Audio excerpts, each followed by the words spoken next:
డబ్బు, అనారోగ్యం, ఉద్యోగం, వ్యాపారం, అప్పులతో బాధపడుతున్నారా? మీకోసమే లాంచ్ యువర్ ఫ్యూచర్ ప్రోగ్రామ్.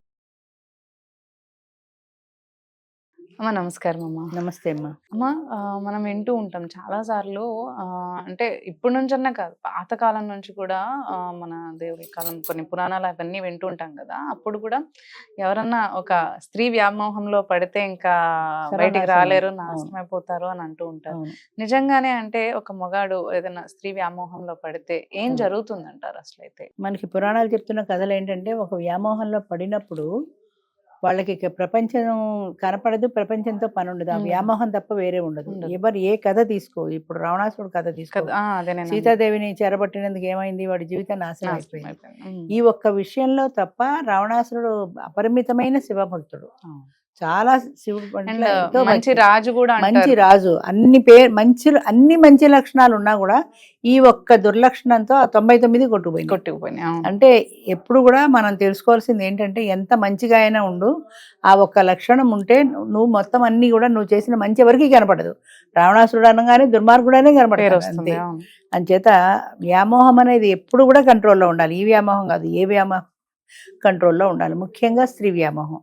పరస్త్రీ అంటే తల్లి లాంటిది అనే భావనతో చూడకుండా, all Indians are my brothers and sisters అన్నట్టు, అలా కాకుండా అది ఒక స్త్రీ, ఒక ఆడది అనే భావనతో ఎప్పుడైతే చూసారో ఆ వ్యామోహం అనేది అప్పుడే పుడుతుంది. ఆ వ్యామోహాన్ని ఆదిలోనే త్రుంచి కంట్రోల్ చేసుకోలేకపోతే అది ఇంత ఒటుడింత అన్నట్టు మహావృక్షమై పెరిగిపోతుంది. అది పెరిగిపోయిన కొద్దీ వీళ్ళకి ఇంక నిద్రాహారాలు ఉండవు. ఆ కోరిక తీరే వరకు కూడా వ్యామోహం. ఇప్పుడు ఐస్ క్రీమ్ తినాలి, రాత్రి నిద్ర పట్టదు, పక్క మీద ఎంత పడుకొని తొలే లాభం లేదు, వెళ్ళి ఐస్ క్రీమ్ కారేసుకుని తినేసి వస్తారు, అప్పుడు హాయిగా నిద్ర పడుతుంది. అంటే నీ మనసు మీద నీకు కంట్రోల్ లేదు. ఇప్పుడు తినకూడదు, వద్దు అనే కంట్రోల్ నీకు లేదు కాబట్టి ఆ కోరిక తీరే వరకు నీకు నిద్ర రాలేదు. అంచేత నువ్వు బయటికి వెళ్ళి ఆ ఐస్ క్రీమ్ తినేసి వచ్చి ఆ కోరిక తీర్చుకున్నాక ప్రశాంతంగా నిద్రపోయావు.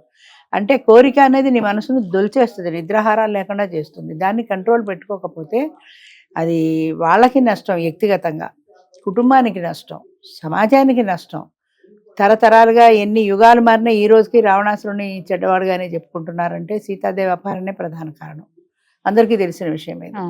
అంచేత వ్యామోహం అనేది, ముఖ్యంగా పరస్త్రీ వ్యామోహం అనేది ఎప్పుడు కలగకూడదు. అది ఆదిలోనే తుంచుకుని కనుక దాన్ని కంట్రోల్ చేసుకోలేకపోతే విపరీతంగా ఉంటుంది. ఇప్పుడు ఈ మధ్య పేర్లు ఎందుకు కానీ మనం చాలాసార్లు వింటున్నాం యూట్యూబ్లో, అక్కడ భార్యాభర్తలకి గొడవలు వచ్చాయి. ఏదో అది వాళ్ళ వ్యక్తిగతం, వాళ్ళకిద్దరికి పడలేదు. ఆయన పొలిటికల్గా కూడా మంచి ఊపులో ఉన్న వ్యక్తి, వాళ్ళిద్దరికి గొడవలు వచ్చాయి. ఏదో ఆవిడే పొమ్మందో ఆయనే విడిపోయాడు. పిల్లలు కూడా ఉన్నారు వాళ్ళకి. ఆయనకి దగ్గర దగ్గర 50+ 60కో దగ్గర అవుతున్నాడు. ఆ వయసులో ఇన్నేళ్ళు సంసారం చేసి టీనేజ్లో ఉంది అమ్మాయి కూడా. అమ్మాయిని కూడా ఎక్కడో యూట్యూబ్లో చూశాను నేను. అంత వయసు వచ్చిన పెళ్లికి ఎదిగినటువంటి పిల్లలుండి ఆయన వేరే వచ్చేసాడు, వేరే ఎక్కడో ఉంటున్నాడు, ఆఫీస్ కార్యాలయంలోనో ఎక్కడో ఉంటున్నాడు. ఆయనకి ఇంకొక అమ్మాయితో మొదటే పరిచయం ఉంది, ఫ్యామిలీతో కలిసి ఉన్నప్పుడే ఇంకొక అమ్మాయి పొలిటికల్గా పరిచయం అయింది. ఆ అమ్మాయి ఈయనకి దగ్గరైంది. ఆమెకి భర్త ఉన్నాడు, 2 పిల్లలు ఉన్నారు.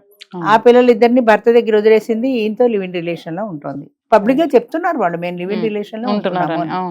అంటే వాళ్ళ భార్యాభర్తలు కొట్టుకొని చావని, ఆయనకి విడాకులు అవనంతసేపు భార్యగా ఆమెకు అధికారం ఉంది కదా, మనం ఎందుకు మధ్యలో వేలు పెట్టినట్టు? నువ్వు వేలు పెట్టావు కాబట్టి ఆయన భార్యకి దూరంగా ఉండడానికి అదొక ప్లస్ పాయింట్ అయింది ఆయనకి. ఎందుకంటే ఏ తోడు లేకపోతే వాళ్ళు కలుద్దురో మాందురో. అసలు ఆయన తోడు గురించి కానీ, వాళ్ళ పాత జ్ఞాపకాల గురించి కానీ, వాళ్ళ యొక్క మంచి చెడ్డల గురించి కానీ ఆయన ఆలోచించే వ్యవధి లేకుండా నువ్వు ఆ ప్లేస్ ఆక్యుపై చేసేసావు కదా. అంటే ఆమె ఏం చెప్తుంది అంటే, ఆమె చెడ్డది అది ఇది ఏదైనా కానీ వాళ్ళ భార్యాభర్తల విషయంలో అసలు నీకెందుకు, నీకు అనవసరం కదా. నీ కూడా పెళ్ళయి ఉన్న వ్యక్తి, పెళ్ళయి 2 బిడ్డలుండి పరువు పోయింది కదా, బంధువులు పరువు పోయింది, అత్తవారి పరువు పోయింది, భర్త పరువు పోయింది, మరి పుట్టింటి వారి పరువు పోయింది. ఇంతమంది పరువు తీసిన ఒకే ఒక కారణం ఏంటంటే వ్యామోహమే కదా. దానికి నువ్వు ఏ పేరు పెట్టుకో కానీ ఇది వ్యామోహంగానే భావిస్తారు కదా. ఇప్పుడు ఇన్ని యూట్యూబ్లో వాళ్ళు వస్తున్నాయి, కింద కామెంట్స్ రాసే వాళ్ళందరూ ఎంత దరిద్రంగా రాస్తున్నారు. ఒక్కళ్ళైనా మిమ్మల్ని సపోర్ట్ చేసిన వాళ్ళు ఉన్నారా? సమాజం ఇంతమంది తప్పు పడుతున్నా సరే మేము మా ఇద్దరికి ఇష్టం, మేము లివ్ ఇన్ రిలేషన్లో ఉన్నాం అని చెప్తున్నారు. Correct. దురదృష్టం ఏంటంటే సుప్రీంకోర్టు కూడా ఇలాంటి వాళ్ళని సపోర్ట్ చేస్తూ పరస్పర అంగీకారంతో వాళ్ళు లివ్ ఇన్ రిలేషన్ లో ఉండొచ్చు, అంటే సింగిల్ అయితే ఉండొచ్చు, కానీ వాళ్ళు జంటప్పుడు అవును మ్యారేజ్ ఆ ఏజ్ లో పెళ్ళాం పిల్లలు ఉండి కూడా వేరే అట్రాక్షన్ లో పడిపోయి మా పరస్పర అంగీకారంతో మేము ఇద్దరం కలిసి ఉంటున్నాం అంటే ఈ పెళ్ళాం పిల్లల సంగతి, మరి వీళ్ళ సంగతి ఎవరు చూస్తారు? వాళ్ళు ఏమైపోతారు? కుటుంబం అన్న తర్వాత కొంత త్యాగం చేయాలి, ఈ కుటుంబానికే నేను అంకితం అన్న భావనతో ఉండాలి. అది పోయి ఈ ఆడదంటే ఇష్టం కాబట్టి దీంతో వెళ్ళిపోయా, అదంటే ఇష్టం దాంతో వెళ్ళిపోయానంటే ఇంక అసలు ఫ్యామిలీకి దానికి ఏమైనా అర్థం ఉందా? అర్థం ఉండదు కదా. అంచేత ఎప్పుడైనా సరే వ్యామోహం అనేది ఎప్పుడైనా కంట్రోల్ చేసుకోవాల్సిందే. కంట్రోల్ లేనప్పుడు ఇలాగే రకరకాల సమాజంలో ఉండేటువంటి ఒక కట్టుబాటు, ఆ కట్టుబాటుని మనం విస్మరించి అతిక్రమించి ముందుకు వెళ్ళినప్పుడు 10 మంది నోళ్లలో పడిపోతాం. 10 మంది 10 రకాలుగా మాట్లాడతారు. మమ్మల్ని ఏం బాధించమంటే ఇక సిగ్గువిడి చేస్తే ఏది బాధించదు. అంచేత ఆ స్థాయికి రాకుండానే కంట్రోల్ ఉండాలి. అలా ఉన్నప్పుడు సమాజానికి గౌరవం ఉంటుంది, వాళ్ళ వ్యక్తికి గౌరవం ఉంటుంది, తర్వాత ఆయన కుటుంబానికి గౌరవం ఉంటుంది. ఇప్పుడు ఆయన గౌరవం పోయింది, సమాజంలో పోయింది, బంధువుల్లో పోయింది, కుటుంబంలో పోయింది, భార్య బిడ్డ ద్వేషిస్తున్నారు, ఫ్యామిలీలో పోయింది, పొలిటికల్ కెరీర్ కూడా పోయింది, అన్నిటికీ మించి పొలిటికల్ కెరీర్ కూడా పోయింది. ఇది కారణమా, ఇది కాదు, వేరే కారణాలు ఉంటాయంటే వేరే కారణాలు ఉండొచ్చు. ఇది కూడా ఒక కారణం అయింది కదా. 9 కారణాలు వేరే ఉంటే ఇది ఒక 10వ కారణం అయింది కదా.